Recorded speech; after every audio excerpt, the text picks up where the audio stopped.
तमाम महाराष्ट्रातील माझ्या सर्व विद्यार्थी मित्रांचं आपल्या संदीप अर्गडेज इन्स्टिट्यूट या यूट्यूब चॅनलवर सहर्ष स्वागत आहे. मित्रांनो, सध्या लक्ष ठेवा, ग्रुप बी आणि ग्रुप सी मेन्स याचा विचार जर केला तर सगळ्यात महत्त्वाची प्रॅक्टिस असते. प्रॅक्टिस मग ही प्रॅक्टिस कशातून, तर जे 22 प्रश्नांचा जो सेट आहे तो आपला दररोज डोळ्याखालून गेला पाहिजे. त्याचाच विचार करून आपण game changer test series 3.0, booster test series 1.0 पासून तर 13.0 पर्यंत 195 पेपर आपण सोडवलेत. त्यातले ते जरी परत परत सोडवले तरी फायदेशीर राहणार, कारण 22 प्रश्नापैकी 17 ते 18 प्रश्न त्याच पॅटर्न मधले राहतात. हे क्लिअर आहे. जे काय मेन्सला वाढतं, सांख्यिकी पॅटर्न वाढतो, सांख्यिकी प्रकार वाढतो, सांख्यिकीवरील प्रश्न वाढतात, ते सगळे प्रश्न आपल्याला त्या 22 प्रश्नामध्ये इन्क्लूड करावे लागतात. ते सगळा म्हणून आयोगाच्या धर्तीवर कशा प्रकारचा प्रश्न असेल, कशा प्रकारचा पॅटर्न असेल, त्या प्रकारचा टेस्ट आपल्याला घेणं गरजेचं आहे. 15 टेस्टचा हा गेम चेंजर 3.0 आहे. लक्षात ठेवा, दररोज नेहमीप्रमाणे दररोज दुपारी 12 वाजता आपल्या टेलिग्राम चॅनलला, आपला टेलिग्राम चॅनल जो आहे संदीप अर्गडे इन्स्टिट्यूट, या टेलिग्राम चॅनलला जायचं. दररोज 12 वाजता ही गेम चेंजरचा पेपर तुम्हाला पडला दिसेल. तो पडल्यानंतर नेहमीप्रमाणे 3 टेस्ट तर आपण सगळ्यांना यूट्यूबवरती अवेलेबल करून देतोय की बघा कसा दर्जा आहे, काय आहे, कसं सोडवायचे तुम्ही पहा. बूस्टरचे सगळे पेपर यूट्यूबवर अवेलेबल आहे.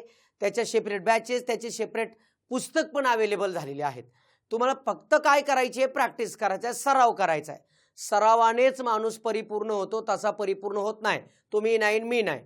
त्यामुळं गेम चेंजर टेस्ट सिरीज खास मेन्ससाठी बनवलेली 15 टेस्ट ह्याच्यामध्ये असणार आहे. दुपारी 12 वाजता टेलिग्रामवर पण असणार आहे आणि ॲपमध्ये पण असणार आहे. लक्षात ठेवायचं, सगळ्यांनी टेलिग्रामलाही अटॅच राहायचं आहे. ॲपमध्ये जाऊन ही बॅच तुम्हाला परचेस करायची. पहिले तीन टेस्ट तुम्हाला यूट्यूबवर फ्री अवेलेबल आहे, ॲपमध्ये पण असणार आहे. उरलेले 12 टेस्ट सगळे ॲपमध्ये मिळतील. लक्षात ठेवा, game changer test series 3.0, game changer मेन्ससाठी खास, बूस्टर प्रीसाठी खास. पण बूस्टर प्री आणि मेन्सला दोन्हीकडे उपयोगाला पडते. मेन्सवाले प्रश्न प्रीला कधी कधी येतात, कधी कधी नाही येत. त्यामुळे हे 22 प्रश्न मेन्ससाठी ठेवायचेत. लक्षात ठेवा. मग त्यातला आपण पहिला जो पेपर आहे त्याची PDF मी टेलिग्रामला टाकलेली आहे.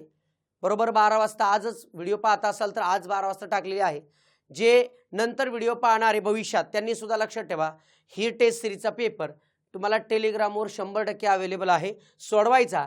सोडवल्यानंतर आपण कुठे आहोत, काय आहोत, आपण मुख्यची तयारी करतोय. पूर्व परीक्षेला आपल्याला मार्क मिळालेले आहेत. मुख्यची तयारी करत असताना कोणत्या गोष्टी चुकतील, काय होतील हा विचार करायचा. सर आयडियल टायमिंग काय आहे 22 प्रश्नांचा? लक्षात ठेवा, पहिले 5-6 पेपर अजिबात टाईम लावू नका, सोडवा. 22 पैकी 22 प्रश्न बरोबर आणण्याची तयारी ठेवा. ते तयारी करा. त्या पद्धतीचं बघू किती वेळ लागतो. हळूहळू गेल्यानंतर पुढे 5-6 पेपर झाले की मग काय करायचं, मग टायमिंग लावायचा. लक्षात ठेवा, मेन्सची परीक्षा आहे, 22 प्रश्न आहे. आपल्याला 25 मिनिटं राखून ठेवावेच लागतील.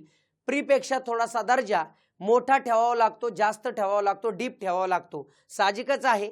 त्यामुळे आपण अपेक्षा प्री सारखा पेपर नाही, त्याच्यापेक्षा थोडीशी लेवल असायलाच लागते. कारण तुम्ही प्री पास होऊन आलेले विद्यार्थी असतात, तुम्ही लाखातून हजारात आलेले असतात. त्यामुळं त्या पद्धतीची पेपरची रचना ठेवावी लागते. त्यामुळे त्या पद्धतीचाच थोडासा बॅलन्स साधून पेपर मी काढलेले आहेत.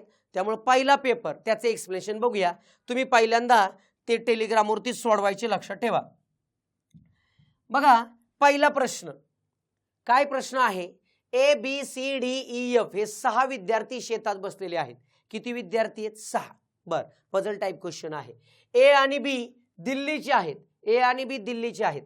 बाकी सर्व बँगलोरचे आहेत.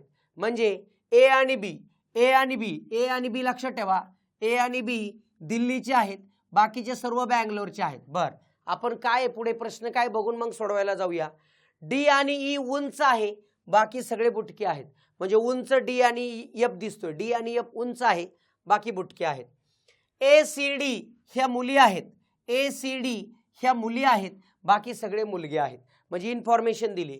बेंगलोरमधील, बघा प्रश्न काय विचारला आहे, बेंगळुरूमधील बरोबर कोणती मुलगी उंच आहे ते सांगा. आता बेंगलोर मधले पाहिजेत, बेंगळुरूमध्ये पाहिजेत, बरोबर. मुलगी पण पाहिजे आणि उंच पण पाहिजे. मित्रांनो, बेंगळुरूमध्ये आहे म्हणजे ए येऊ शकतो का, बी येऊ शकतो का, नाही. बर, आता मुलगी पाहिजे मग ती ACD असणार, ACD असणार.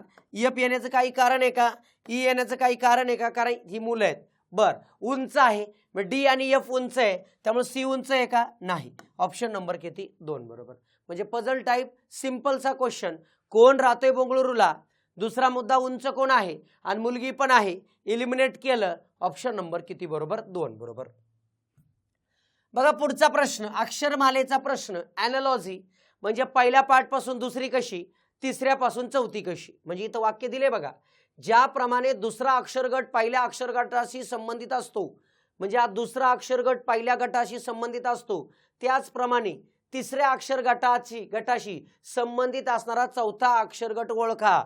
अक्षरमालेवरील कोणताही प्रश्न सोडविताना ABCDEFGHIJKLMNOPQRSTUVWXYZ काय सिच्युएशन बोला. सी पासून डी एकने वाढतोय, एल पासून एम होणार, एम ने सुरुवात झाली पाहिजे, सगळ्यांची झाली. बर, पुढचं बघा, पुढचं ए पासून सी एक सोडून आहे, ओ पासून काय, ओ पासून एक सोडून क्यू येणार, क्यू म्हटल्यानंतर ऑप्शन 2 गेला.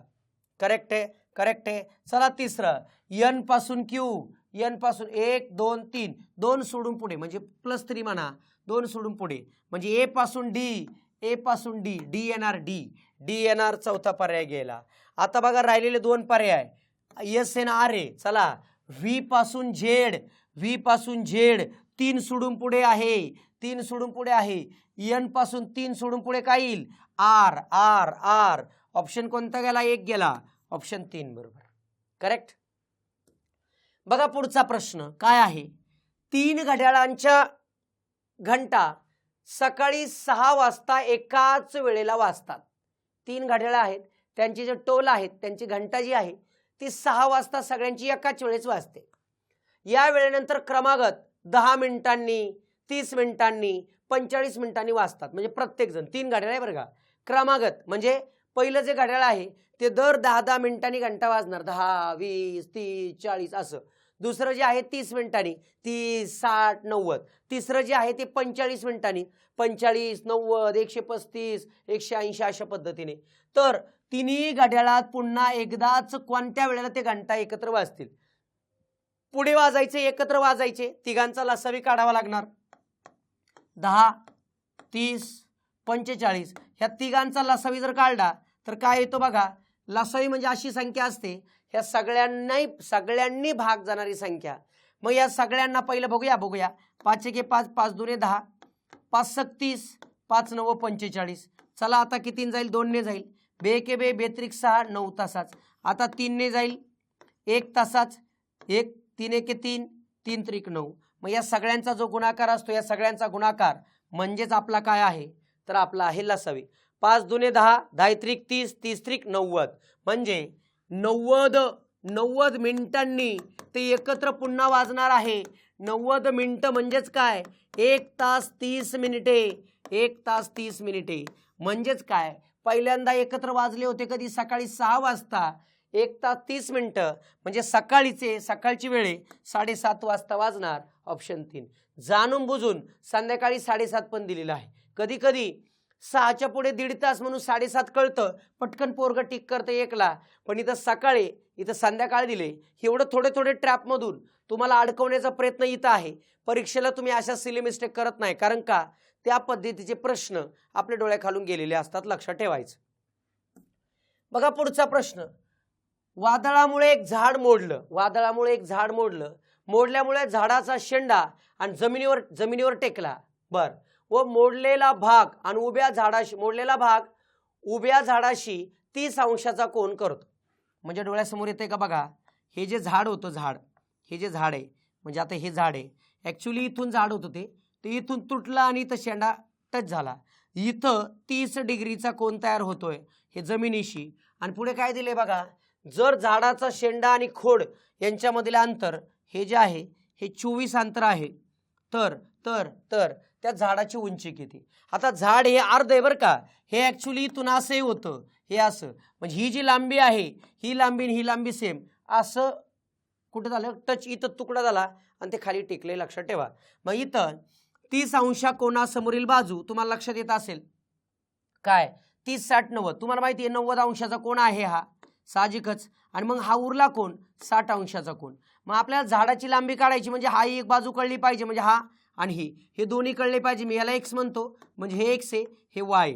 मित्रांनो काय आहे, भूमितीचा पार्ट आहे बघा. 30 अंश कोनासमोरची बाजू कर्णाच्या निम्मी असते. 30 अंश कोनासमोरची बाजू म्हणजे ही, म्हणजे आपण असं म्हणू, याला नाव पण देतो मी, हे बघा, हा जो नाव आहे ए बी सी, बरोबर, इथं डी, बरोबर, ए डी म्हणजेच ए सी आहे, क्लिअर आहे. मग 30 अंश कोनासमोरची बाजू म्हणजे कोण, बी सी. बी सी ही 1/2 गुणिले कर्ण असते, लक्षात ठेवायचं, 1/2 गुणिले कर्ण. कोणता रे थेरम, 30 अंश कोनासमोरची बाजू म्हणजे 30 60 90चा प्रमेय. 30 डिग्रीच्या समोरची जी बाजू असते त्याची किंमत कर्णाच्या निम्मी असते. मग इथं कर्णाच्या निम्मी याचीच किंमत दिलेली आहे 24, 1/2 गुणिले कर्ण म्हणजे ए सी, याच्यावरून ए सीची कळले किती, 48. म्हणजे तुम्हाला ही किंमत जी आहे ती कळलेली आहे, किती आहे, 48. याचा अर्थ हे 48 आलं. आता हा पार्ट 48 आला, फक्त हा कळला पाहिजे. मग मित्रांनो 60 अंश कोनासमोरची बाजू कर्णाच्या काय असते, 60 अंश कोनासमोरची बाजू म्हणजे ए बी, ही वर्गमुळात 3/2 गुणिले कर्ण असते. ह्याला म्हणतात 30 60 90 थेरम म्हणतात. हे 60 डिग्रीच्या समोरची बाजू, 60 अंश कोनासमोरची बाजू ही कर्णाच्या वर्गमुळात 3/2 असते. कर्णाची किंमत दिलेली आहे, वर्गमुळात 3/2 गुणिले कर्ण किती रे आपला 48. मग यांचं जर कॅन्सलेशन केलं 24, म्हणजे 24 वर्गमुळात 3 ही किंमत आली. मग मित्रांनो मला ही गोष्ट कळली, तर याची किंमत आली 24 वर्गमुळात 3 आणि ते 48. मग आपल्याला झाडाची उंची जर म्हटलं, झाडाची उंची जर म्हटलं टोटल, तर पहिला काय येईल, वाय प्लस एक्स, बरोबर. वायची किंमत किती आहे, 24 वर्गमुळात किती आहे 3 प्लस किती 48. ह्या दोघांमधून कॉमन किती निघाला, तर 24 निघतो. म्हणजेच काय, 24 जर निघाला तर 1 प्लस का 2 प्लस वर्गमुळात 3 ही किंमत येणार. म्हणजेच ऑप्शन नंबर किती बरोबर, 1 बरोबर. बघा ना, 24 2 48, 24 वर्गमुळात 3 म्हणजे ऑप्शन नंबर किती, 1 बरोबर, करेक्ट आहे. लक्षात ठेवा, थोडासा हायर लेवलचा प्रश्न घ्यावे लागतात, मेन्सला आहे. पण डोळ्यासमोर एक गोष्ट असू द्या, या प्रकारचा प्रश्न सर माझा चुकू शकत नाही. इथं 30 60 डिग्री हा पण एक थेरम आहे, दुसरा पायथागोरस थेरमचाही वापर, त्याबद्दलचा प्रश्न पूर्व परीक्षेला येऊन गेलेला आहे. म्हणजे हा काटकोन त्रिकोण आहे, त्याच्या समोरचा काटकोन आहे म्हणजे 90 डिग्रीचा अँगल आहे, त्याच्या समोरचा जो बाजू असते त्याला आपण हायपोतेनियस म्हणजे कर्ण म्हणतो. याच्या वर्गाची किंमत म्हणजे या दोघांच्या वर्गांची बेरीज असते, हे आपल्याला लक्षात आलं पाहिजे. हे दोन्ही थेरम, हे दोन्ही गोष्ट माहीत पाहिजे भूमितीच्या बाबतीत. जर हे प्रकार आला, ज्यांचं आता तर खरं तर मुख्याला आहात, तुमचं हे परफेक्टच झालेलं पाहिजे, या व्हरायटीचा प्रश्न तुमचा चुकला नाही पाहिजे, याची काळजी घ्या.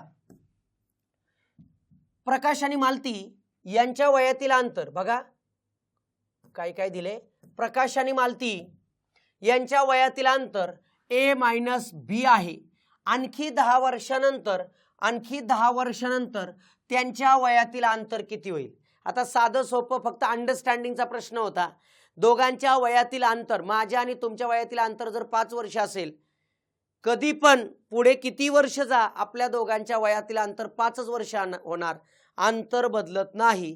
म्हणजे ए मायनस बी जर त्यांचं अंतर असेल तर तेच राहणार. ऑप्शन नंबर 3 बरोबर, करेक्ट.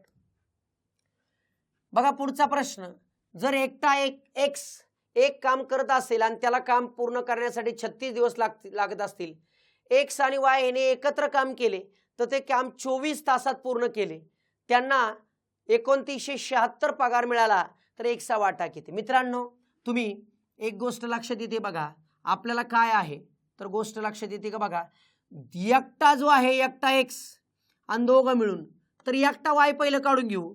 एकटा वाय किती दिवस लागतात बघूया. एकटा वाय, एकटा बरं का, एकटा वाय म्हटलं की एक्स वाय आपण एक्स मायनस वाय असतं, लक्षात ठेवा. म्हणजे दोघां मिळून जे आहे ते आहे 24, एकट्याला 36 छेद 36 वजा 24 म्हणजे 24 गुणिले 36 भागिले 12, 12 दुनी 24, 36 दुनी 72, एकटा वाय किती 72. आता तुम्हाला साधी सोपी ही कन्सेप्ट आहे बघा. लसावी मसावीनुसार आपण एक्स ला कळतं आपल्याला किती दिवस लागतात रे, एक्स ला 36 दिवस, वाय ला किती लागले 72 दिवस बरोबर. ह्या दोघांचा लसावी मित्रांनो किती आला 72 बरोबर. 36 दुन 72, 72 एके 72. म्हणजे मला एक गोष्ट सांगा, क्लिअर गोष्ट काय आहे, एक्स एका दिवसाला 2 खुर्च्या बनवतो, वाय एका दिवसाला 1 खुर्ची बनवतो, म्हणजे दिवसाला 3 खुर्च्या बनल्या जाणार आहेत. टोटल खुर्च्या किती बनवायच्यात 72. ठीक आहे. जे काही पैसे येतील हा दुसरा वाटा कोणाचा एक्सचा, म्हणजे 2 वाटे. ते अक्षय कुमारचा मूवी आठवत असेल बघा, 1 तेरा 2 मेरा, तसा प्रकार. वायला 1 वाटा दिला, 1 रुपये दिला त्याला 2 रुपये द्यायचे, याला 10 रुपये दिले त्याला 20 रुपये द्यायचे. हे लक्षात येऊ द्या.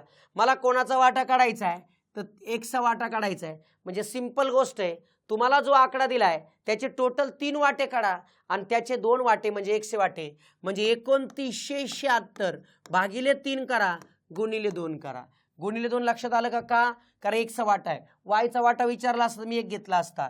मग 3 ने भागूया, 3 9 27 उरले 2, 3 9 27, 3 2 6. मग काय आलं, बे 2 4, बे 9 18, चाला 1, बे 9 18 19 म्हणजे 1984 रुपये. ऑप्शन नंबर 3 बरोबर करेक्ट आहे. इथं जर वायचा वाटा विचारला असता तर याला 3 ने भागून गुणिले 1 केला असता, कारण एकच आहे. 1 याचा 2 त्याचा लक्षात ठेवा. थोडं थोडं काळकाम मध्ये सगळ्या व्हरायटीचे प्रश्न डोळ्याखालून गेले पाहिजेत. पूर्व परीक्षेला कितीतरी व्हरायटीचे प्रश्न आपण डोळ्याखालून काढलेले आहेत. आता इथं बाकीचे प्रश्न डोळ्याखालून गेले पाहिजेत. त्यांची कमाई, त्यांनी मिळवले पैसे, त्यांचा पगार कसा डिस्ट्रीब्यूट होतो हे लक्षात आलं पाहिजे. जगदीशने पतसंस्थेतून 3600 रुपये दर साल दर शेकडा 12.5 दराने कर्जाऊ घेतले. 2.5 वर्षाच्या मुदतीत त्याला किती पैसे परत करावे लागतील? लक्षात ठेवा, किती पैसे परत करावे लागतील.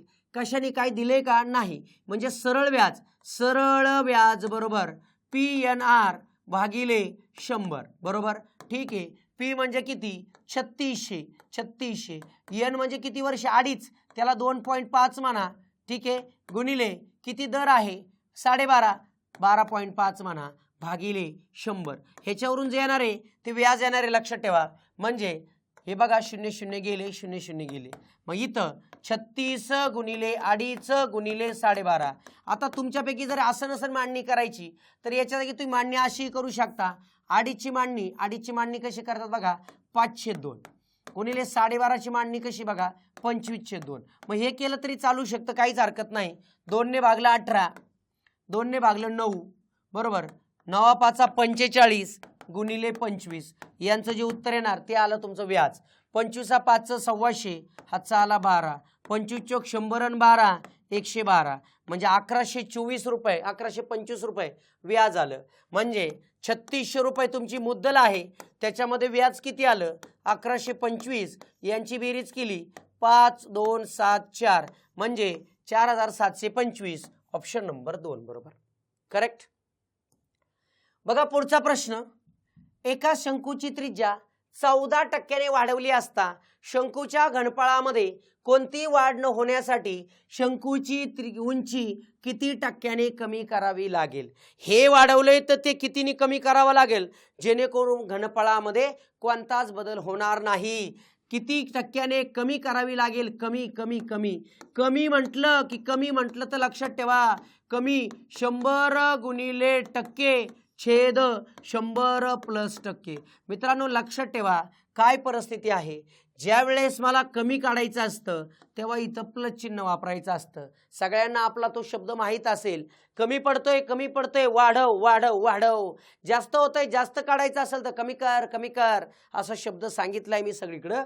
म्हणजे लक्षात ठेवा, कमी काढायचं असेल तर फक्त प्लस वापर, जास्त काढायचं असेल मायनस वापर. म्हणजे 100 गुणिले टक्केवारी किती आहे रे 14 छेद 100 प्लस 14 म्हणजेच काय 1400 भागिले 114. यांचा भाग देऊ, चला पटपट भाग देता येईल, 2 2 ने भाग दे. चला 700 भागिले किती येईल 57. ओके, आता कितीने भाग जाईल बघा. नाही, मग 57ने भाग दे नाही. अजून 3 काय काय जाईल का नाही जाणार. मग 57 एके 57 उरले किती 13 0. 57 एके 57 57 दुने किती येतील बघा 114 2 म्हणजे बरोबर 2 आलं. 114 उरले किती 16. 57 दुनेच येणार म्हणजे 12 पॉईंट समथिंग 12 येणार आहे. ऑप्शन नंबर 3 बरोबर. म्हणजे जस्ट एक्झाम्पल आपल्याला सोडवायचंय. इथं लक्षात ठेवा, कमी काढायचं असेल हे सूत्र, जास्त काढायचं असेल तर मायनस ठेवायचं. बघा पुढचा प्रश्न. एका बोटीचा प्रवाहाच्या दिशेने प्रवाहाच्या दिशेने वेग 32 किलोमीटर प्रति तास आहे आणि प्रवाहाच्या विरुद्ध दिशेने 28 किलोमीटर प्रति तास आहे. तर बोटीचा काढायचा आहे. बोटीचा मित्रांनो, प्रवाहाच्या दिशेने त्याला मी एक्स म्हणतो माझ्या भाषेमध्ये. जेव्हा प्रवाहाच्या दिशेने बोट किंवा माणूस पोहोच जातोय तर प्रवाह त्याला मदत करत असतो. म्हणजे एक्स म्हणजे 32 किलोमीटर पर आवर. ह्याच्यामध्ये दोघांच्या वेगांची बेरीज असते. प्रवाहाच्या विरुद्ध यायचंय म्हणजे अगेन्स्ट यायचंय, दोघांची वजाबाकी असते म्हणजे ती 28 किलोमीटर पर आवर बरोबर. मग लक्षात ठेवा, जेव्हा मला बोटीचा संत पाण्यातील वेग काढायचा आहे, बोट तर लक्षात ठेवा दोघांची बेरीज भागिले 2 करा म्हणजे x + y भागिले 2 करा म्हणजेच काय 32 + 28 भागिले 2 म्हणजेच काय 60 भागिले 2 म्हणजेच काय 30. म्हणजे बोटीचा संत पाण्यातील वेग 30 kilometre per hour. Option number 4 बरोबर. लक्षात ठेवा ही गोष्ट, जेव्हा बोटीचा काढायचा असेल तर प्लस करा, जर प्रवाहाचा काढायचा असेल त्या स्ट्रीमचा काढायचा असेल मायनस ठेवा. लक्षात ठेवा या पद्धतीचा प्रश्न. सिंपल गोष्ट बघा, साधं सोपं आहे.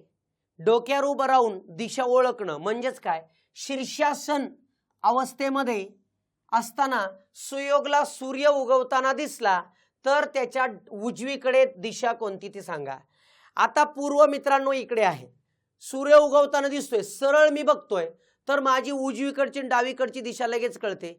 उजवीकडची म्हणजे ही, ह्याला म्हणतात आपण उत्तर, मग डावीकडची उत्तर, उजवीकडची दक्षिण. लक्षात ठेवा, क्लिअर आहे हे, असं लक्षात ठेवायचं. क्लिअर.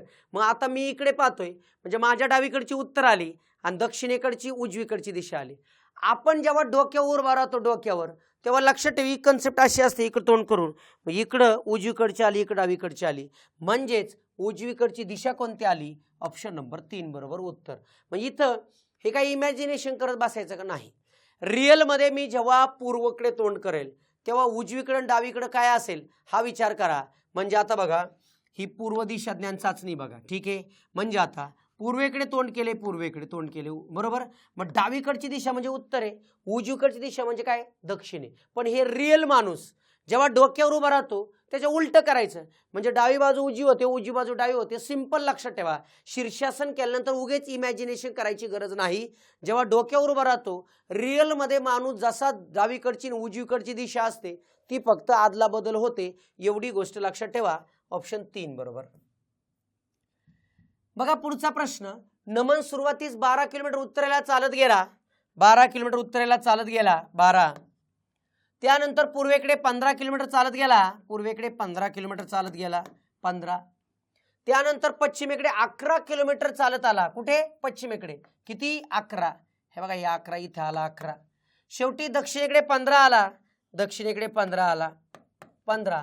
तर तो मूळ स्थानापासून किती अंतरावर आहे, मूळ स्थान हे ह्याच्यापासून किती अंतरावर हे काढायचे मित्रांनो. हे 11 म्हणजे हे 4 म्हणजे सिंपल हे 4, हे 12 म्हणजे हे 12, 15तून 12 गेले म्हणजे 3. तुम्हाला लक्षात येतंय ही बाजू काढायची म्हणजे 4चा वर्ग अधिक 3चा वर्ग, पायथागोरस थेरम. 4चा वर्ग अधिक 3चा वर्ग, 4चा वर्ग 16, 3चा वर्ग 9, 25. 25 कशाचा वर्ग आहे 5चा. ऑप्शन नंबर 1 बरोबर. दिशा ज्ञान चाचणी एकदम सोपं. बघा पुढचा प्रश्न प्रोबॅबिलिटीचा पण घेऊन ठेवलाय मी, कोणत्याच बाबतीत रिस्क घ्यायची नाही. येईल नाही माहित नाही, पण आपल्याला सर्व पद्धतीचे प्रश्न, कारण ह्या गेम चेंजर मध्ये 15 पेपर आहेत. गेम चेंजर 1.0 पण ऑलरेडी अवेलेबल आहे, 2.0 पण ऑलरेडी अवेलेबल आहे. लक्षात ठेवा आपल्याला सोडवायचे पेपर, डेली पेपर सोडवायचा आहे. मग याच्यामध्ये आपण संभाव्यतेचा प्रश्न घेतलाय. प्रोबॅबिलिटी काय आहे, 5 लाल चेंडू आहेत, 11 पांढरे चेंडू आहेत, 7 काळे चेंडू आहेत. त्यामधून 2 चेंडू काढले. लक्षात एक गोष्ट येते, किती चेंडू काढले 2. टोटल चेंडूमधून 2 चेंडू पहिले काढा. 5 आणि 11 16, 16 आणि 7 किती होतात तर 23, 23 मधून 2 घ्या. कंडिशन काय आहे, दोन्ही चेंडू काढले असते काय पाहिजेत पांढरे, पांढरे किती 11, 11C2 म्हणजेच आपल्याला सहज कळलं काय 11C2 म्हणजे 11 गुणिले 10 भागिले 2, छेदाच्या ठिकाणी काय येईल 23 गुणिले 22 भागिले 2. Correct, clear. 2 ने भागला आलं 5, 2 ने भागला आलं 11, मग वरती काय राहिलं बघा बरं 11 गुणिले 5 भागिले 23 गुणिले 11, 11 11 गेले, राहिलं काय 523. ही आली प्रोबॅबिलिटी, ऑप्शन नंबर 2 बरोबर. लक्षात ठेवा कॉम्बिनेशन निवड करायची, टोटल मधून 2 घ्या, पांढऱ्यामधून 2 घ्या आणि हे सोडवा, एकदम इझी. बघा पुढचा प्रश्न, एका कंपनीतील 600 कर्मचाऱ्यांचे विभागानुसार वितरण खाली पाय चार्ट मध्ये दाखवलेलं आहे. पाय चार्ट हा बर, त्यावरून प्रश्न क्रमांक 13 आणि प्रश्न क्रमांक 14 सोडवा. म्हणजे हा जो पाय चार्ट आहे त्यावर काय दिले बघा, कंपनीतील कर्मचाऱ्यांचे विभागानुसार वितरण, एकूण कर्मचारी आहेत किती आहेत 600 आहे, त्याचं वितरण दिले 30 आणि 20 50 65 90 आणि 10 100, 100% वेगळ्या डिपार्टमेंटनुसार विभाजन दिलेलं आहे. आपल्याला काय विचारलेलं आहे, आपल्याला विचारलंय उत्पादन विभागातील 25% कर्मचारी विक्री विभागात बदली केले तर विक्री विभागातील कर्मचारी संख्या किती. काय सांगितले, उत्पादन विभागातील 25% कर्मचारी. आता उत्पादन विभागामध्ये 30% ऑलरेडी, त्याचे 25% तिकडे न्या, म्हणजे बघा उत्पादन मध्ये 25% काढायचे. बर किती बघा काय आहे टोटल 600, त्यातले 30% हे उत्पादन विभागात आहे आणि त्यातील 25% हे तिकडे घेऊन जायचे. म्हणजे किती घेऊन जायचे ते पहिले बघूया आपण. बघा 600 हे गेलं 6, 2 0 हे आलं 4, 2 ने भागलं 2 हे आलं 15, 2 ने भागलं हे आलं 3, 15 त्रिक 45, 45 घेऊन जाणार. पहिले त्या विभागामध्ये किती आहेत विक्री विभागामध्ये किती आहेत 20% आणि त्यात किती मिळवा फक्त 45, म्हणजे 600 च्या 20% घेऊया आणि त्याच्यामध्ये मिळूया फक्त 45. बस तुम्हाला लक्षात येऊन जाईल. हे 2 0 गेले, हे 2 0 गेले, 120 प्लस 45 म्हणजे 165, ऑप्शन नंबर 2 बरोबर करेक्ट आहे. हे साधं सोपं गणित काय आहे लक्षात ठेवा. 600 पैकी उत्पादन विभागात 30% लोक राहणार आहेत, म्हणजे याला 30% काढलं 180 येतं, त्यातले 25% म्हणजे 45 बाहेर काढले, ते ऑलरेडी ऍड केले विक्री विभागामध्ये. विक्री विभागामध्ये 20% आहे, ते 120 आहे, त्यात 45 मिळवले 165, ऑप्शन 2. यावरच आधारित पुढचा प्रश्न आहे बघा. काय प्रश्न आहे बघा, एकूण 600 कर्मचारी आहेत, क्लिअर आहे. जर संशोधन विभागातील कर्मचारी संख्या आणि विक्री विभागातील कर्मचारी संख्या यातील फरक काय होईल ते सांगा. संशोधन आणि विक्री, संशोधन 25%, विक्री 20%, फरक किती आहे 5%. बस 600 च्या 5% काढून घ्या, बस हो गया, 0 0 0 गेला, 6 गुणिले 5 6 5 30, म्हणजे ऑप्शन नंबर 4 बरोबर. पाय चार्टवर आधारित प्रश्न चुकले नाही पाहिजे, लक्षात ठेवा. एकदम सोपं असतंय, काय विचारले तेवढाच विचार करणे.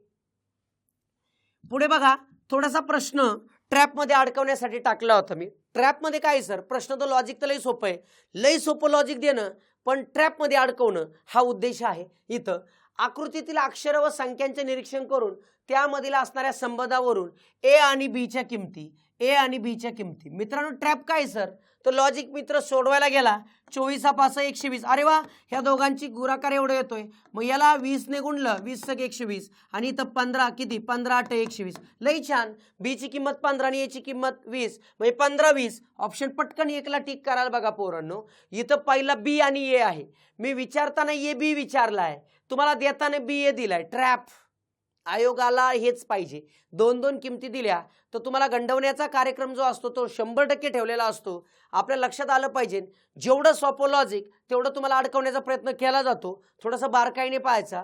ए बी विचारले, ए इथे 20 पाहिला पाहिजे, नंतर बी पाहिजे, म्हणजेच ऑप्शन नंबर 4 बरोबर. लक्षात ठेवा, सोपं आहे, हातचा मार्क आहे. जरी आपण घालून बसलो तर मग आपल्यासारखं हुशार आपणच. हे अशा चुका झाल्या नाही पाहिजे.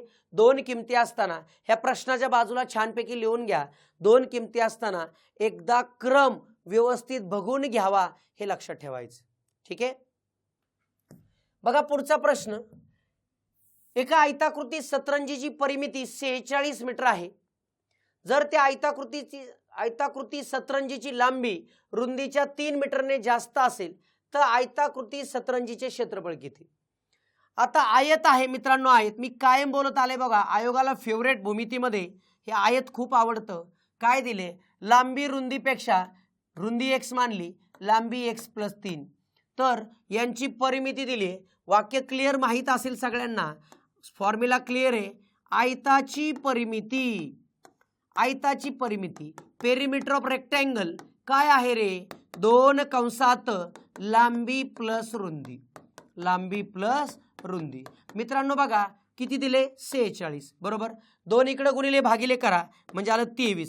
लांबी किती आहे रे मित्रांनो? x + 3. रुंदी किती आहे? x म्हणजे 3 वजा करा. 20 बरोबर 2x म्हणजे x किती रे? 10.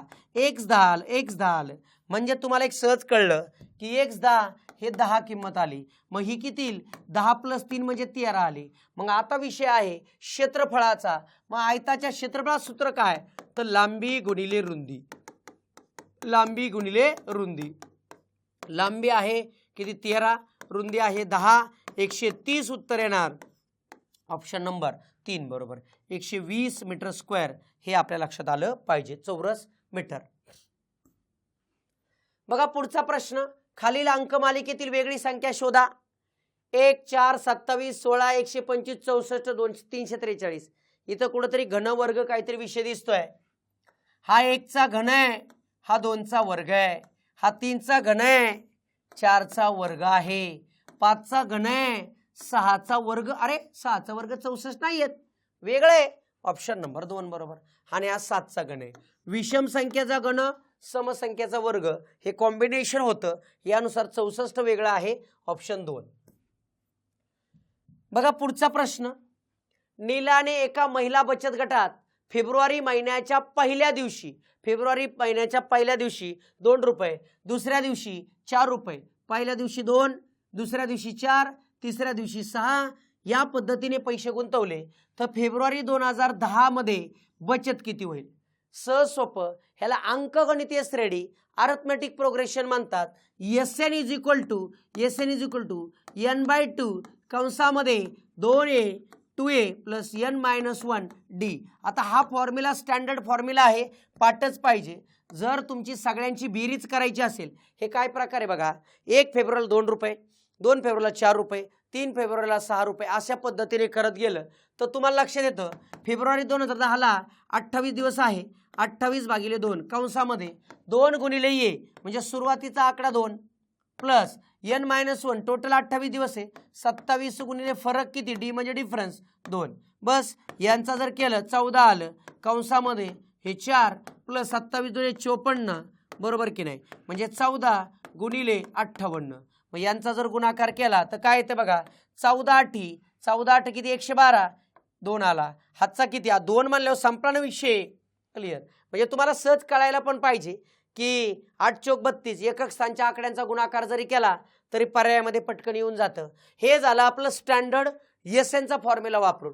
तुमच्यापैकी एखादा म्हटला समसंख्या आहे सर, सम बरोबर, मग 2 पासून तर 28 दिवसाला म्हणजे तुम्हाला कळेल पहिल्या दिवशी 2, दुसऱ्या दिवशी 4, तिसऱ्या दिवशी 6, चौथ्या दिवशी 8 असं करत करत 28व्या दिवशी किती येणार आहे?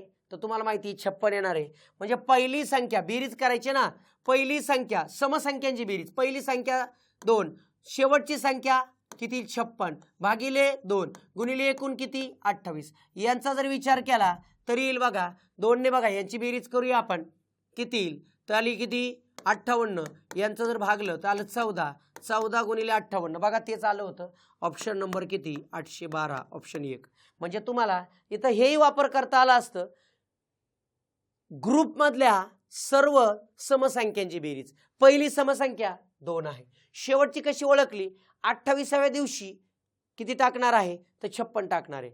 म्हणजे पहिली समसंख्या 2, दुसरी समसंख्या, शेवटची समसंख्या 58 भागिले 2 गुणिले एकूण समसंख्या, एकूण 28 दिवस म्हणजे 28, त्यातला प्रत्येकातला संख्या काय असेल, फरक काय असेल, सारखा असेल, असा विचार केला तरी चालू शकतो. हे लक्षात आलंच पाहिजे, ही गोष्ट लक्षात ठेवा. बघा पुढचा प्रश्न, एका वर्गातील 5 मुलांचे सरासरी वजन 5 मुलांचे सरासरी वजन 50 किलो आहे, त्या वर्गात नवीन मुलगा बसला असता त्यांच्या वजनाची सरासरी 2 ने कमी होते, तर नवीन मुलाचे वजन काय? नवीनचे वजन, नवीन असताना वजा नवीन नसताना, असताना नसताना डिगताना आठवते का? नवीन नसताना, नवीन मुलगा असताना काय परिस्थिती आणि नसताना काय परिस्थिती. आता टोटल 5 मुले, सरासरी वजन 50 आहे, तो असताना संख्या झाली 6, सरासरी 2 ने कमी झाली म्हणजे 48, नसताना संख्या होती 5, सरासरी 50. मग यांचा विचार जर करू, 8 सक 48, हातचा आला 4, बरोबर ना. 8 चोक 6 चोक 24, 24 आणि 4 28, 288 वजा 250, यांची वजा केली 38, म्हणजे नवीन जो मुलगा बसलाय त्याचं वजन जे आहे 38 किलो आहे. ऑप्शन नंबर 3 बरोबर. तो असताना तो नसताना ही गोष्ट इथं लक्षात आली पाहिजे. बघा मित्रांनो, पुढचा प्रश्न आंतरवेळ वेगाचा घेतलेला आहे, कन्सेप्च्युअल क्वेश्चन आहे. एक रेल्वे 30 किलोमीटर प्रति तास वेगाने सकाळी 6 वाजता स्टेशन ए कडून स्टेशन बी कडे निघाली. म्हणजे स्टेशन ए आहे, बरोबर, स्टेशन बी आहे. एक रेल्वे किती वाजता? सकाळी 6 वाजता कितीच्या स्पीडने? 30 किलोमीटर पर आवर या स्पीडने निघालेली आहे ए कडून बी कडे, बरोबर. ही जी रेल्वे आहे ही निघाली, लक्षात ठेवा, बरोबर. दुसरी रेल्वे सकाळी 8 वाजता दुसरी रेल्वे 70 किलोमीटर पर आवर ह्या वेगाने निघालेली आहे, बरोबर. ठीक आहे. स्टेशन ए आणि स्टेशन बी यामधील अंतर 420 किलोमीटर आहे, 440 किलोमीटर आहे, 440 किलोमीटर हे अंतर आहे. तर त्या रेल्वे एकमेकांना किती वाजता भेटतील ते सांगा. 2 रेल्वे गाड्या विरुद्ध दिशेने येत असेल तर वेगांची बेरीज असते, क्लिअर. पण इथं गंमत एक दिली होती, दोघांचा निघण्याचा वेळ जो आहे हा 6 वाजता आहे, हा 8 वाजता आहे. काय करायचं सर? दोन्ही एकाच वेळेस निघल्यावर तुम्ही ती गोष्ट करू शकता. आता 6 पासून 8 पर्यंत ही 2 तास चालत येणार आहे पुढे 30च्या स्पीडने, म्हणजे 60 किलोमीटर आली, लक्षात ठेवा. इथं आले 8 वाजले, तर हे 60 किलोमीटर आल्यानंतर हे राहिले किती अंतर? ह्यातले 60 गेले 380. आता विचार करा, 8च्या पुढं दोघांच्या वेगांची बेरीज म्हणजे dish TV V1 plus V2 जेव्हा विरुद्ध दिशेने येतात वेगांची बेरीज, सेम वेळ आहे. वेळ किती बघा, वेळ माहीत नाही पण अंतर राहिले 380, बरोबर आहे. वेगांची बेरीज गुणिले वेगांची बेरीज किती येईल बघा, 30 आणि 70 100. बरं, हे बघा 380 भागिले किती 100, 0 0 गेलं म्हणजे 10 त्रिक 30, बरोबर. 8 भागिले 10 ह्यालाच आपण करूया 3 तास आणि पुढे हे 8/10 गुणिले 60 करूया, 60 का मिनिटाचा विषय आहे. मग हे कॅन्सलेशन जर केलं तर 6 येतं, 8 × 48 म्हणजे 3 तास 48 मिनिटांनी त्यांची भेट होणार. कोणाच्या पुढे? तर 8च्या पुढे. 8च्या पुढे 3 तास म्हणजे 11 वाजून 48 मिनिटं. Option number 3. पॉईंटमध्ये आणायचं नाही तर पहिला आला असेल, लक्षात ठेवा, हे चुकायचं नाही. वेळ मिनिटामध्ये कन्व्हर्जन करता आली पाहिजे. एका मैदानावर मुलांच्या जेवढ्या रांगा आहेत तेवढीच मुले प्रत्येक रांगेत प्रेझेंट आहे. म्हणजे हे रांगा विचार करा, रमेश मधल्या रांगेच्या मध्यभागी, त्याच्या समोर 13 मुले आहेत. हा रमेश आहे, हा इकडे किती आहे त्याच्या समोर 13, इकडे 13, इकडे 13, इकडे 13. म्हणजे मला सहज कळतं, हा जर पूर्ण विचार केला तर किती 27 होतील, आणि असा जर विचार केला तर 27 म्हणजे एकूण मुले किती होतील? तर क्लिअर झालं, 27 गुणिले 27, कारण सगळ्या बाजूनी सारखं 729 मुलं होतील. ऑप्शन नंबर 1 बरोबर. लक्षात आलं पाहिजे, हा मध्ये वरती 13 खाली 13, 13 आणि 1 14 आणि 1 13 27, 13 14 13 27, 27 गुणिले 27 729. बघा मित्रांनो, पुढचा प्रश्न, x बरोबर -3 असेल तर याची किंमत काढा. म्हणजे x च्या जागी -3 ठेवा, बस x च्या जागी -3 ठेवा. -3 चा वर्ग छेदाच्या ठिकाणी 3 गुणिले -3 चा वर्ग प्लस -3 - 5, बस हो गया. मग आपण काय करू शकतो बघा, -3 - 6 चा वर्ग. छेदाच्या ठिकाणी जर विचार केला तर 3 गुणिले वजाचा वर्ग नेहमी पॉझिटिव्ह येतो 9 प्लस प्लस मायनस मायनस होणार इथं -3 -5 वजाचा वर्ग नेहमी पॉझिटिव्ह 36 छेदाच्या ठिकाणी काय आलं 9 त्रिक 27 -3 -5 बोला 36 छेद 27 - 3 24 24 - 5 19 36 छेद 19 ऑप्शन नंबर 4 बरोबर करेक्ट आहे। अशा तऱ्हेने बॅलन्स साधण्याचा प्रयत्न केलाय विद्यार्थी मित्रांनो। लक्षात ठेवा जे जे विद्यार्थी मेन्सचा अभ्यास करतात त्यांच्यापर्यंत आपला व्हिडिओ पोहोचवा। टेस्ट सिरीज खूप महत्त्वाची आहे। गणित हा सरावाचा विषय आहे आणि जो सराव रेग्युलर करेल तो जिंकणार। मला येतोय, मला मॅथ्सला चांगले मार्क होते, मला बाकीच्यांना कमी होते तेव्हा मला जास्त होते, कधी कधी पूर्वला जमेल पण वेळ जुळून येईल, पण प्रॅक्टिस सराव करत राहणं गरजेचं आहे। पूर्वला असा मुख्यला असा जो दररोज सराव करेल तो जिंकणार हे मी वारंवार सांगतोय। लक्षात ठेवा या पद्धतीची जी बॅच आहे आपल्या ऑफलाईनला पण साई अकॅडमीवरती आपल्या टेलिग्रामला टाकलेली आहे, तुम्ही ऑफलाईनला तिथं येऊन सोडू शकता। जे महाराष्ट्रातील वेगवेगळ्या भागातून अभ्यास करतायत त्यांनी आपल्या ॲपवर जायचं, संदीप आरगडे इन्स्टिट्यूट जे ॲप आहे त्याच्यावर जायचं, त्याच्यावर तुम्हाला गेम चेंजर टेस्ट सिरीज 3.0 आहे, 100% फायदा घ्यायचा आहे, करायचं आहे। मागच्या टेस्ट पण अवेलेबल आहे, 1.0 ला पण 15 टेस्ट आहे, ती पण जॉईन करून काम करून घ्या। 2.0 कोणतंही असू द्या, जी तुम्ही ऑलरेडी जॉईन केलेली नाही, ज्यांनी 1.0 आणि 2.0 सोडवलं नाही त्यांनी दररोज 2 पेपर सोडवा। ह्याचे PDF पण अवेलेबल आहे, बिंदास काही गरज लागली इथं स्क्रीनवरती नंबर दिलेला आहे, ह्या नंबरवरती कॉन्टॅक्ट करा, तुम्हाला 100% त्याची माहिती मिळून जाईल। ठीक आहे, बाकी तुम्हाला PYQ बुक सांगायची गरज नाही, सगळ्यांकडे PYQ बुक आहे। सिंपल मी मागच्या परीक्षा जी झाली त्याचा पण व्हिडिओ बनवलाय की आयोग PYQच्या बाहेर जात नाही, PYQचा रेफरन्स घेऊनच आयोग नाव आणि आकडे बदलत असतं, त्यासाठी PYQच्या माध्यमातून प्रॅक्टिस करत राहा पोरांनो। PYQच डोळ्यासमोर पाहिजे आणि मीच PYQ डोळ्यासमोर ठेवून टेस्ट सिरीज बनवत असतो। लक्षात ठेवा आपण आपल्याला आयोगाला ओळखायचं असेल तर PYQ डोळ्यासमोर ठेवा आणि बाकी प्रीचा बूस्टर सराव ग्रंथ ह्याच्यामध्ये बूस्टरचे सगळे प्रीचे पेपर आहेत, हे सगळ्यांच्या लक्षात येऊन जाईल। ठीक आहे, मग भेटूया पुढच्या टेस्टमध्ये। धन्यवाद।